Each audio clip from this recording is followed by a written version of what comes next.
Hello everyone and welcome back to another video.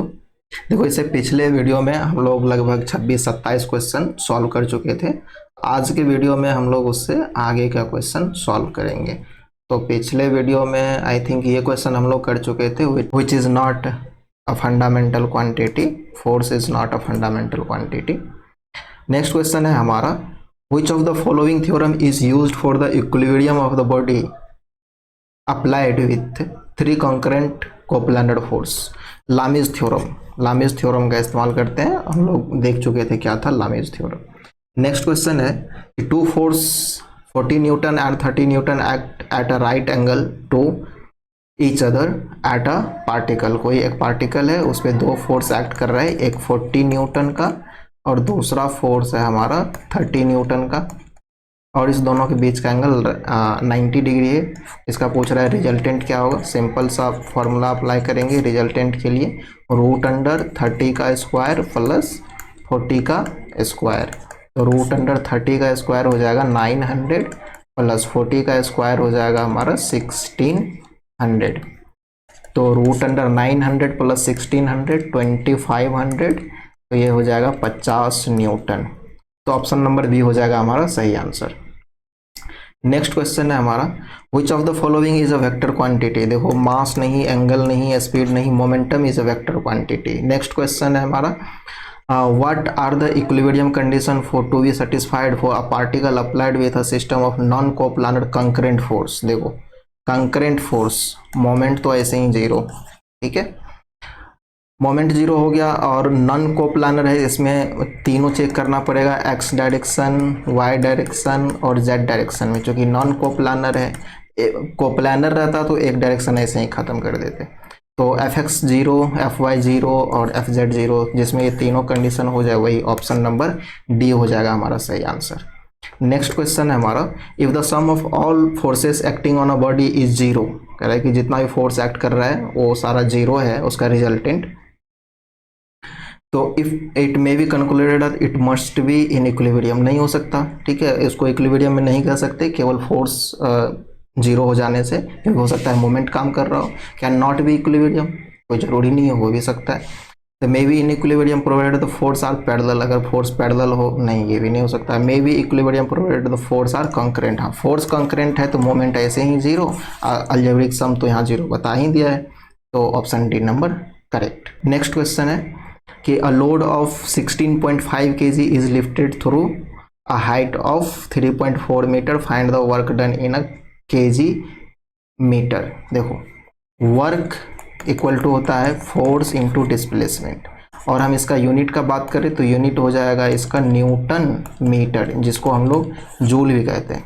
लेकिन यहाँ पे यूनिट में पूछ रहा है क्या, केजी मीटर। तो केजी किसका यूनिट होता है, मास का, और मीटर डिस्प्लेसमेंट का। तो मास इंटू डिस्प्लेसमेंट करेंगे यहाँ पर। तो मास दिया हुआ है 16.5, डिस्प्लेसमेंट दिया हुआ है 3.4, दोनों को मल्टीप्लाई कर दो, आंसर आ जाएगा 56.1, option number C. Next question है हमारा, the angle between the two force when the resultant is maximum and minimum respectively. देखो, मैक्सिमम रिजल्टेंट के लिए दोनों फोर्स सेम डायरेक्शन में होना चाहिए, 0 डिग्री एंगल। मिनिमम रिजल्टेंट के लिए दोनों फोर्स अपोजिट डिग्री डायरेक्शन में होना चाहिए, 180 डिग्री, ऑप्शन नंबर ए। तो नेक्स्ट क्वेश्चन है हमारा कि if the magnitude of resultant force is to be 8 kilo newton. कह रहा है कि इसका रिजल्टेंट जो है वो 1 किलो न्यूटन है, directed along the positive x axis, और पॉजिटिव एक्स एक्सिस के अलोंग, ठीक है। इसके बाद कह रहे कि the magnitude of T, T का मैग्नीट्यूड पूछ रहा है, जो कि यहाँ एक्ट कर रहा है, ये वर्टिकल डायरेक्शन वाई दिया हुआ है। देखो इस तरह से, इधर एक्स डायरेक्शन में हमारा रिजल्टेंट काम कर रहा है 8 किलो न्यूटन का, ठीक है, और इधर वाई डायरेक्शन है।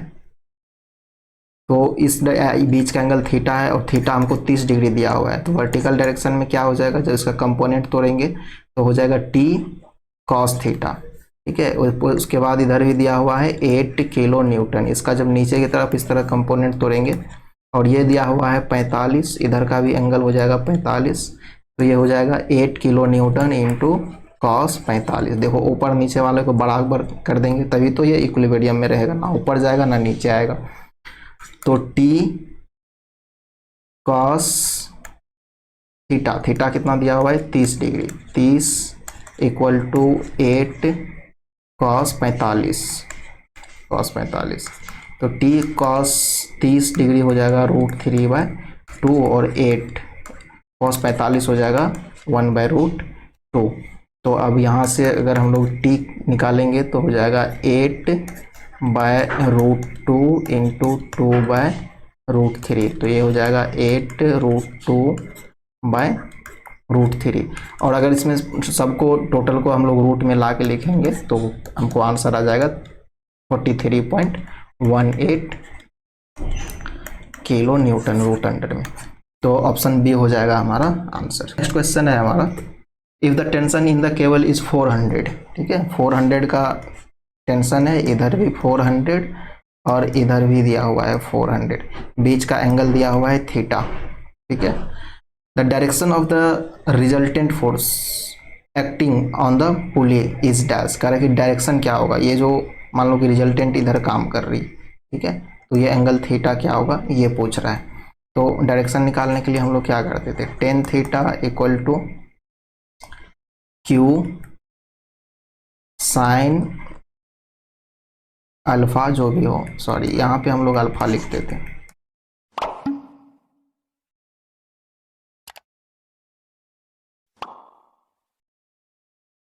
तो डायरेक्शन निकालने के लिए हम लोग क्या लिखते थे, tan alpha equal to Q sign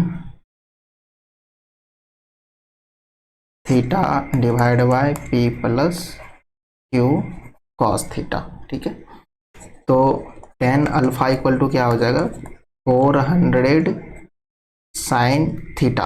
अब दोनों के बीच का एंगल कैसे निकालेंगे, देखो यहाँ से यहाँ तक 90 होगा, इधर 30 है, तो 90 + 30, 90 + 30 एंगल हो जाएगा 120 डिग्री। तो साइन 120 डिवाइड बाय 400 + 400 कॉस 120। तो फिर यहाँ से हो ऊपर में 400 साइन 120 डिवाइड बाय नीचे 400 कॉमन ले लेंगे, 1 प्लस कॉस 120, ये हो जाएगा 400 400 हो जाएगा हमारा कैंसिल। तो ऊपर बचेगा हमारा sine 120 divide by 1 plus cos 120। अब देखो तुमको अगर इसका वैल्यू डायरेक्ट पता है तो डायरेक्ट वैल्यू रखो और कैलकुलेशन कर लो, आंसर आ जाएगा। अगर नहीं पता है तो इसको कैसे तोड़ेंगे, तो साइन 120 को लिख सकते हैं साइन 90 + 30, ठीक है, और इधर हो जाएगा 1 प्लस कॉस 120 को क्या लिख सकते हैं, कॉस 90 + 30।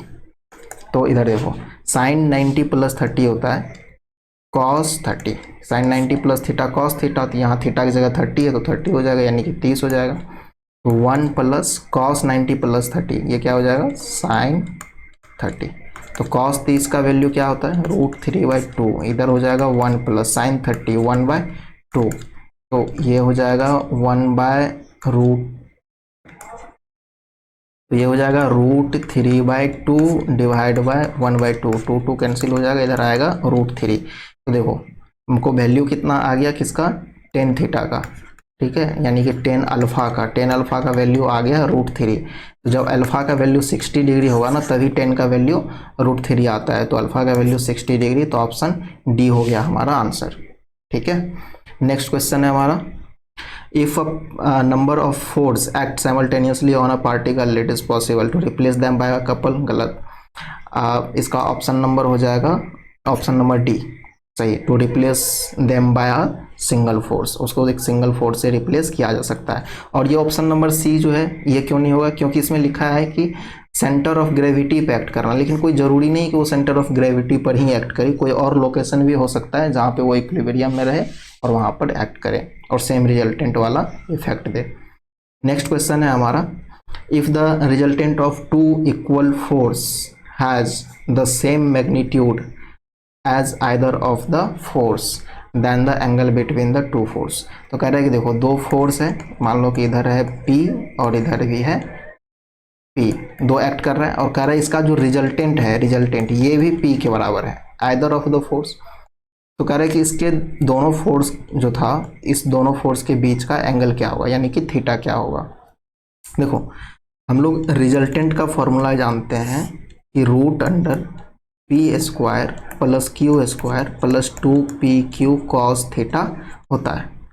ठीक है, तो अब देखो रिजल्टेंट के जगह पे तो p है तो p ही रख देते हैं, फिर p की जगह पे तो p ही रहने दो, q की जगह पे ही p रखना पड़ेगा, तो यहाँ पे हो जाएगा 2p into P cos theta.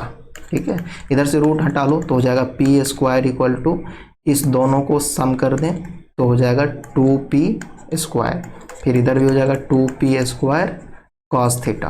ठीक है, तो इधर हो गया पी स्क्वायर, इधर से पी स्क्वायर कॉमन ले लो या 2p स्क्वायर कॉमन ले लो। ठीक है, तो इधर हो जाएगा 1 plus cos theta, P square हो जाएगा कैंसिल, तो इधर बचेगा 1 equal to 2 into 1 plus cos theta. तो यहाँ से जब 2 इधर ले आएंगे तो 1/2 equal to 1 plus cos theta. ठीक है, तो अब देखो 1 plus cos theta equal to 1/2, तो कॉस थीटा इक्वल टू हो जाएगा 1/2 माइनस 1, तो कॉस थीटा इक्वल टू आ जाएगा 1/2 माइनस का, तो थीटा का वैल्यू जब हम 120 रखेंगे तभी कॉस का वैल्यू उस थीटा के लिए -1/2 आएगा। यानी कि जब हम लोग कहेंगे कॉस 120 डिग्री का ही वैल्यू 1/2 आता है माइनस में -1/2, तो यहाँ से थीटा का वैल्यू हमारा 120 डिग्री हो जाएगा, D number answer. Next question है हमारा, Lami's theorem states that if the 3 force coplanar concurrent force acting on a body kept in equilibrium then each force proportional to the cosine, नहीं coat नहीं, tangent नहीं, sign. Option number D हो जाएगा इसका सही answer, sign का होता है। ठीक है, हम लोग ऐसे देखे भी थे लामीज थ्योरम में, जैसे ये मान लो पी फोर्स है, इधर क्यू फोर्स है और इधर आर फोर्स है, तो ये एंगल अगर अल्फा है, ये एंगल अगर बीटा है, ये एंगल अगर गामा है, तो क्या लिखते थे P by sine alpha equal to Q by sine beta equal to R by sine gamma. ठीक है, तो साइन के डायरेक्टली प्रोपोर्शनल होता है। नेक्स्ट क्वेश्चन है हमारा, identify the correct statement for the principle of force transmissibility from the following. तो transmissibility यानी कि लाइन ऑफ एक्शन के अलोंग उस फोर्स को हम लोग ट्रांसमिट कर सकते हैं वन पॉइंट ऑफ एप्लीकेशन से अदर पॉइंट ऑफ एप्लीकेशन पर। तो ऑप्शन नंबर ए में 2 फोर्स का जिक्र किया है, नहीं होगा। द अलजेब्रिक सम, ट्रांसमिसिबिलिटी में तो अलजेब्रिक सम का कोई जिक्र ही नहीं है। If the force acts at any point on the rigid body it may also be considered to act at any other point on the same line of action provided that point the rigid contact with the, तो ये option C number सही है, कह रहा है कि किसी point पे अगर कोई फोर्स एक्ट कर रहा है, मान लो इस पॉइंट पे, तो इसी लाइन ऑफ एक्शन के अलोंग उस फोर्स को हम इस पॉइंट पे एक्ट करवा सकते हैं, यहाँ से ट्रांसमिट कर देंगे यहाँ पर, तो ऑप्शन सी नंबर सही है। ऑप्शन डी में नंबर ऑफ फोर्स का बात कर रहा है, तो ये भी गलत है, ऑप्शन सी हो गया करेक्ट आंसर। नेक्स्ट क्वेश्चन है हमारा, the total weight of a body is an example for. Total weight किसका है, तो ये हो जाता है हमारा वेट हो जाता है वॉल्यूम फोर्स। नेक्स्ट क्वेश्चन है हमारा, number of force are acting simultaneously on a particle, the resultant of this force will have the same effect as produced by all the forces. This principle is known as physical independence of force. Next question है हमारा, two forces of equal magnitude F act on a particle. दो force act कर रहा है equal magnitude का, ठीक है, F, और बाकी जो दूसरा फोर्स एक्ट कर रहा है ये भी F। ठीक है, and the angle between this force is theta, कह रहा है इस दोनों के बीच का एंगल थीटा है। तो रिजल्टेंट ऑफ दिस फोर्स, इसका रिजल्टेंट क्या होगा, सिंपल सी बात, रिजल्टेंट इक्वल टू क्या हो जाएगा पी स्क्वायर, यानी कि F square plus 2f into F cos theta. ठीक है, तो ये क्या हो जाएगा f प्लस एफ यानी कि 2f square plus 2f² cos theta. ठीक है, अब यहाँ से हम लोग क्या कर सकते हैं, देखो कि 2f² कॉमन अगर ले लिए तो ये हो जाएगा 1 प्लस cos थीटा। ठीक है, इसमें हम लोग कुछ नहीं कर रहे हैं, 2 से मल्टीप्लाई भी कर दो, इधर 2 से डिवाइड भी कर दो, तो इस 2 को इधर आ जाएगा तो ये हो जाएगा 4f², रूट में होगा सब, और 1 प्लस cos थीटा बाई 2, इसका फॉर्मूला होता है cos स्क्वायर थीटा बाई 2। तो अब रूट से बाहर निकलेगा तो 4 का 2, f² का f, और इस स्क्वायर से इसका रूट हट जाएगा तो ये हो जाएगा cos theta by 2।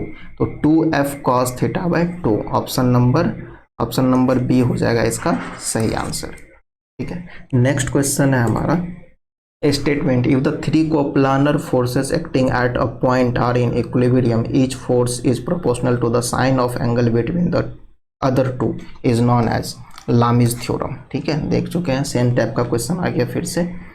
Next question है हमारा, the force for which line of action lie on the same plane but they do not meet one point. देखो सेम प्लेन में है तो उसको कोप्लानर बोलेंगे, और अगर नहीं मिल रहा है एक जगह पे तो उसको नॉन कॉन्करेंट बोलेंगे। ठीक है, coplanar non concurrent force, option number A. तो इस वीडियो में यहीं तक, और इससे आगे का क्वेश्चन हम लोग फिर अगले वीडियो में सॉल्व करेंगे। तब तक के लिए थैंक यू, और चैनल को सब्सक्राइब कीजिए, दोस्तों के साथ शेयर कर दीजिए वीडियो को, ताकि इसका हेल्प दूसरे को भी मिल सके। Thank you.